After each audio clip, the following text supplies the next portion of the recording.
It's a moment Isaiah Martinez will never forget. Do we see some legendary status beginning right now for the freshman? And a once-in-a-lifetime embrace.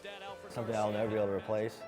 You know, even if I win another national title, or if I win 3 more and never lose another match, you know, it's going to be great, but I don't know if anything will ever compare to that. 6 months after his diagnosis and just 7 months before his battle with cancer ended, Alfred Garcia was there to see his son win it all. Alfred Garcia, Isaiah's father. Garcia came into Martinez's life when he was just 10 months old. He's the only father Isaiah has ever known. You know, as I got older, you know, our relationship really developed, and it was not so much about wrestling as, you know, but it was something we shared. That's why the moment was so special as Garcia passed in October. You know, that was my motivation last year, just, you know, win. You know, he got to see the moment, it was great. And now it's a little bit different, you know, coming back a returning champion. It's not that Martinez has moved on. He still thinks about his dad every day, wrestling in his honor. But now, he's looking to create his own legacy.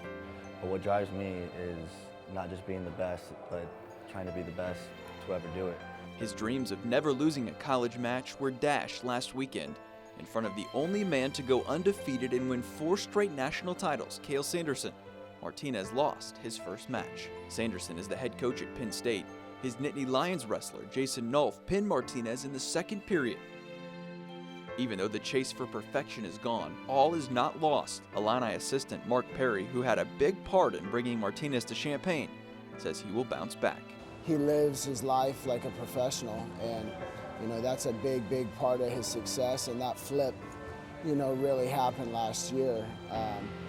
And it's just continued. It hasn't stopped, and honestly, it probably will never stop until he hangs his shoes up. Martinez will now turn his attention to winning a 2nd straight national title in March before going to the U.S. Olympic trials in April, where he'll attempt to represent our country in Rio on the world's biggest stage this summer. And now, more than ever, Martinez says he'll be ready. When you got a fat head staring at you every single day of yourself, I mean, it's hard not to think about, you know, the kind of run we had last year as a freshman. You know, things like that never go away. It's very special. But